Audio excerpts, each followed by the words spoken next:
our journey begins to the north of Montreux at the medieval hilltop town Romont. Heading east and deeper into the mountains, we'll discover the Chartreuse de la Valsante, an ancient Hermetic monastery. We'll fly southward to Lake Geneva, to Montreux itself, famous the world over for its annual jazz festival. It's then into the mountains and the famous ski resort of Verbier. Moving eastward, we'll weave through the spectacular mountain passes of Valais before taking a brief passage through northern Italy. Once back in Switzerland, we'll visit the cities of Locarno and Ascona on the shores of Lake Maggiore. We'll end our journey over the Brissago Islands with its unexpected botanical gardens sitting out in the middle of the lake.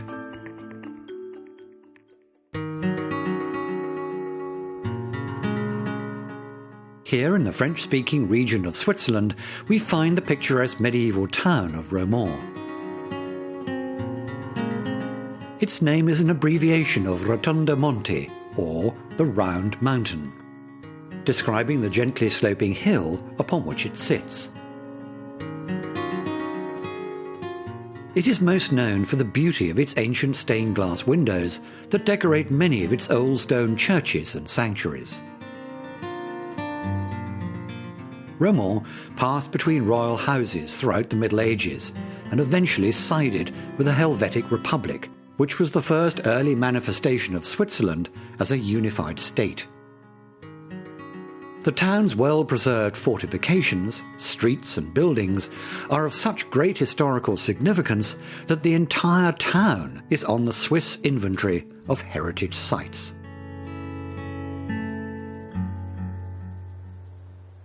Moving eastward and deeper into the mountains, we come to the last remaining Carthusian monastery in all of Switzerland, Chartreuse de la Valsante.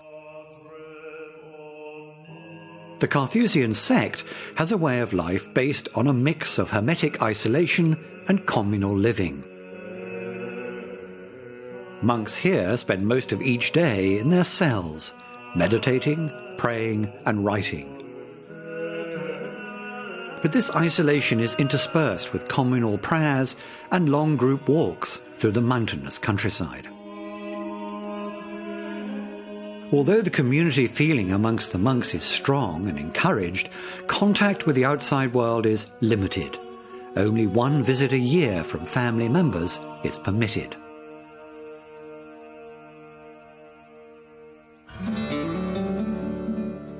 Continuing eastward, we arrive at Gruyere Castle, standing guard at the head of the quaint medieval town of the same name. Construction began in the 11th century to protect the townsfolk in the valley below. From then up until the 16th century, the town flourished, and 19 counts and their families resided here over the years.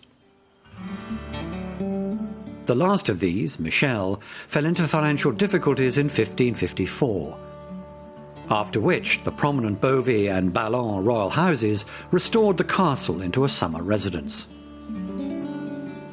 In 1938, the Fribourg municipality bought it, and now, together with its gardens, opened it up to the public. The wealth of Gruyere's old town has traditionally come from agriculture, most importantly, Gruyere cheese, now famous the world over. A popular tourist spot, the town has nevertheless managed to retain the bucolic, peaceful atmosphere for its 1,500 residents. But despite the town's love for the old ways of life, it has produced some very progressive characters. H.R. Giger, for instance, the famous Swiss designer who is well known for his work on the Alien movies, was born and raised here. And recently a museum which holds the largest collection of his works was established. Now we move south and away from the mountains to the city of Montreux, on the shores of Lake Geneva. The border between Switzerland and France runs through the centre of this lake, and as a result, Montreux has become a vibrant intersection of cultures. But without doubt, the city is most renowned for its famous annual music festival. It started in the 1960s, but reached heights of new fame when Deep Purple wrote the song "Smoke on the Water," which recounts the night Frank Zappa set the casino on fire with a flare gun during a concert. These days, Montreux often receives 200,000 visitors a year and throngs of respected international artists. And leading up from the city is this funicular railway.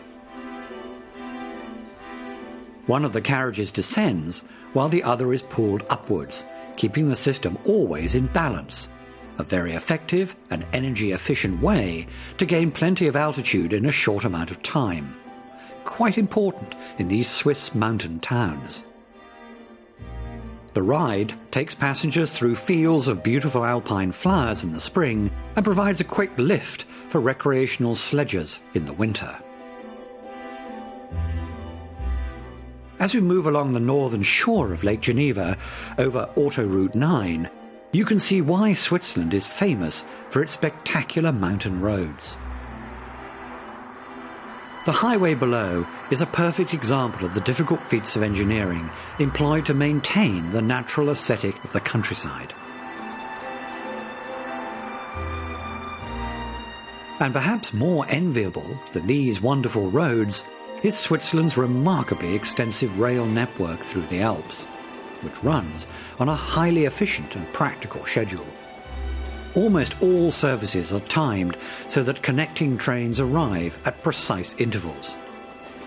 This means that passengers rarely have to wait around for a connection. And the services are so dependable, you could more or less set your watch by them.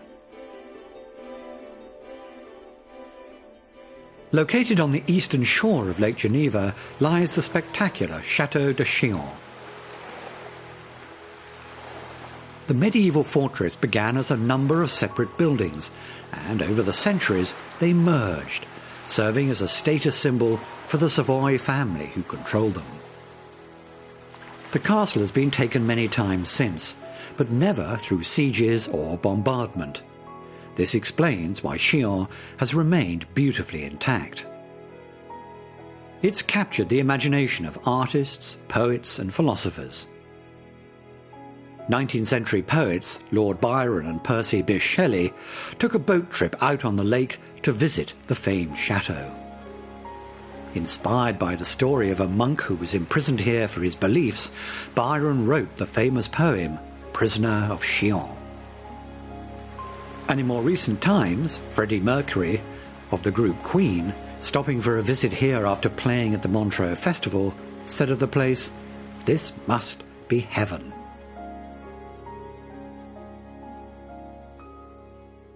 Now we'll travel east from Lake Geneva to the most mountainous region in Switzerland. Here it seems quaint settlements are nestled in each valley. Before modern transport, these small agricultural villages would have been largely inaccessible to each other. As a result, each habitation, only separated by a few kilometres, developed dialects so vastly different that sometimes residents from neighbouring villages couldn't even understand each other. The mountains in this area are considered to be some of the best off-piste skiing locations in the world. The powdery snow plasters these peaks and valleys in the wintertime, drawing tourists from around the world.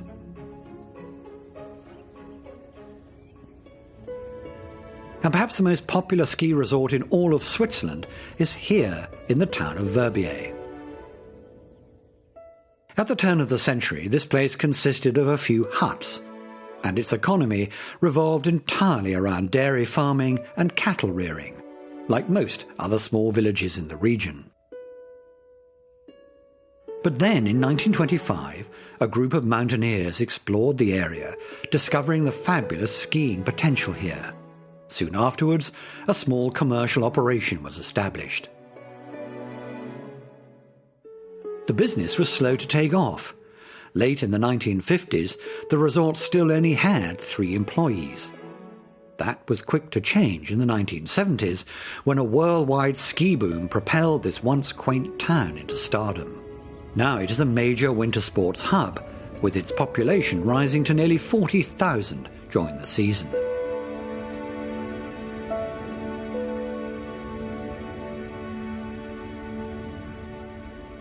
The minimal rainfall, plentiful running water, and ample sunshine make these mountain valleys ideal for vineyards. Winemaking has been a major part of Swiss agricultural life for hundreds of years, and its success is largely attributed to the sophisticated irrigation techniques developed long ago and continually refined to this day. Bieses, or water channels that run in abundance down the mountainsides, are designed to provide the grapevines with just the right amount of moisture. The waters from these valleys and mountain streams are all part of the vast Rhone River basin. All in all, Switzerland has 5% of the continent's freshwater supply, and so is often referred to as Europe's water tower. A few valleys over, we come to Sion, one of the country's oldest settlements. There's evidence that Neolithic farmers were working the land here over 6,000 years ago. It later became a busy trading post during the Roman Empire. The town is flanked by twin fortifications standing on rocky outcrops which were carved out by glaciers in the last ice age. In the foreground is the Valère Basilica, the more well-maintained and well-known of the two. This hilltop church was commissioned by the Bishop of Sion soon after the city was established as Switzerland's first Catholic diocese in the 4th century. And due to the city's close relationship with Christian Roman power, the bishops were able to wrangle almost complete sovereignty for Sion. Today, Valère Basilica is home to what is thought to be the oldest organ in the world, still in continuous use. Built in 1435. And on the opposite hill is Tourbillon Castle. Now little more than a ruin, this fortress, with its thick walls and numerous towers and battlements, was once a formidable deterrent to invading forces. Sion was attacked by the French in the 14th century, forcefully incorporated into the Helvetic Republic in the 16th century, and ransacked by various powerful families in the region over the years. It figures that Tourbillon saw its fair share of action. Despite the city's tumultuous history of warfare, the castle managed to remain intact until 1788, when it was devastated by fire. The stones were scavenged for a number of years to reinforce other buildings in the town, until finally what was left at Tourbillon was officially protected by the local government. Further west, we find one of the most breathtaking backdrops to any sport. Spread out at 1,800 metres above sea level and perched over the picturesque Rhone Valley is the Grand-Saucière golf course. The sport was played here casually since 1905, as prior to World War I, golf was almost solely the prerogative of the British gentry. As a result, the venue wasn't established in a big way until 1939, when it hosted its first European Masters tournament. About 20 years ago, the course got its second boost when Severiano Ballesteros, the famed Spanish golf star, was commissioned to redesign the grounds. Now it's considered to be one of the top courses in the world. The Valais region covers some of the most beautiful and rugged terrain in Switzerland, and has presented builders and engineers throughout the centuries with irresistible challenges, like these bridges that cross one of the countless sharp and deep ravines. The gorge has been carved out by running water over thousands of years and is now roughly 800 metres deep.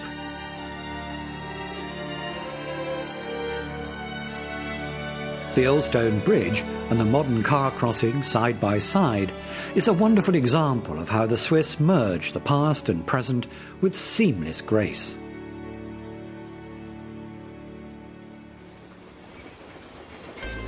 The Alps make up 65% of Switzerland, so the country's engineers had to become experts in mountain travel if they wanted to get anywhere. And tunnels are their forte. The first Swiss mountain tunnel was built in 1708, and now they're woven beneath a large portion of the Alps. Traditionally, Swiss villages were weeks of travel apart from each other and inaccessible most of the year. But now almost every isolated hamlet is no more than a day's travel by train.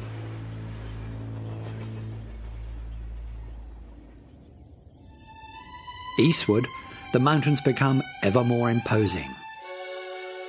With over 47 peaks in Valais, above 4,000 metres in height, we are now moving into the heart of the Swiss Alps.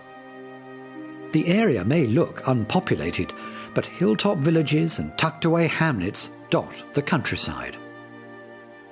Transit across the Alps has played an important role ever since medieval times, but large-scale alpine tourism only began around the mid-1800s, when British mountaineers travelled here to ascend the peaks.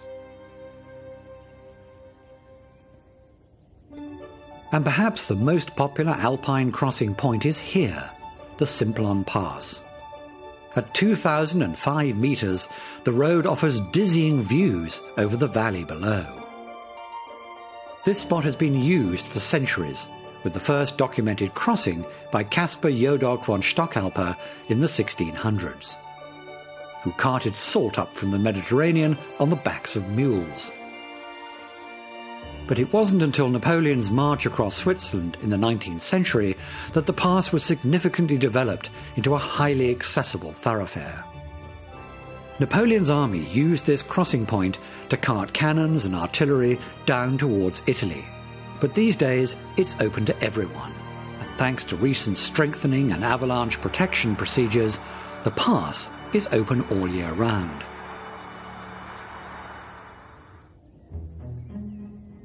Now we descend into the Simplon Valley.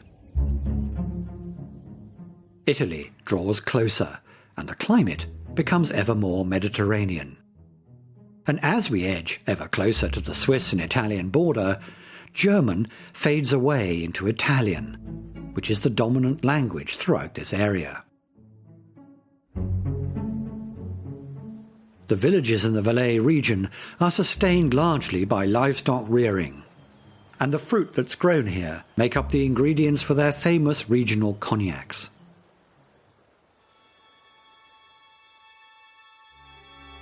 Moving over our final mountain passage, the Swischbergen Pass, we begin our brief crossing of Italy.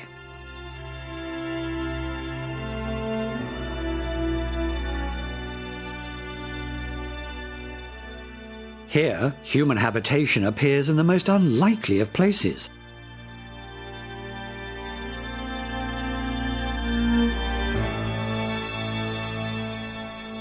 There are many larger settlements too, nestled in the valleys. Like Rasa, a car-free hamlet that's home to an eclectic mix of the descendants of persecuted Protestants and hippies who settled here in the 1960s. Or the town of Craveggia, whose name derives from the Italian meaning goat pasture. Its 756 residents live primarily in centuries-old farmhouses with tall stone chimneys.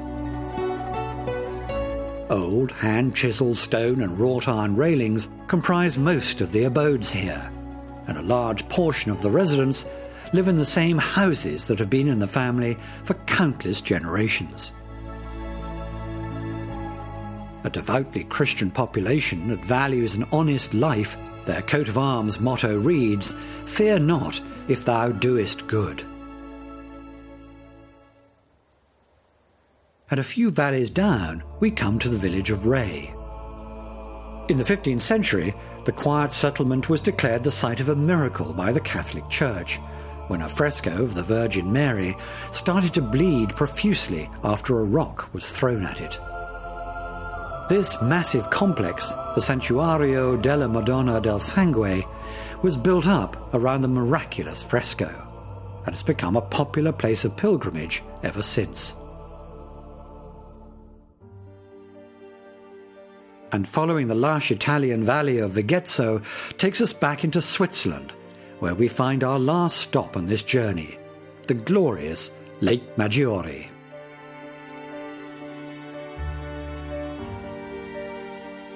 Over 60 kilometres in length, it serves part of the border between Italy and Switzerland.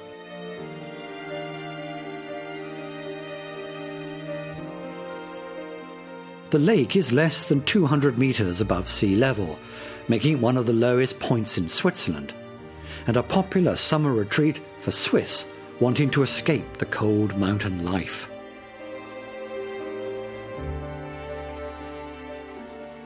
The towns and gardens sit at the foot of the majestic Swiss Alps, creating an atmosphere that has lured artists and intellectuals for hundreds of years.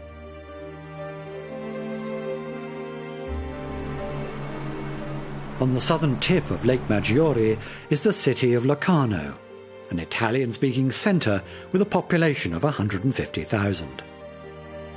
It has been important since Roman times, and in the mid-1900s, over 50 Roman graves were discovered beneath its streets. This was the first evidence of Roman burials and cremations from the same era taking place side by side. Like many cities in Switzerland, Locarno was a stronghold of Catholic power, until it was incorporated into the Swiss Confederation after the Napoleonic Wars. Close by, we come to Ascona. At 160 metres above sea level, it is the lowest lying town in all of Switzerland.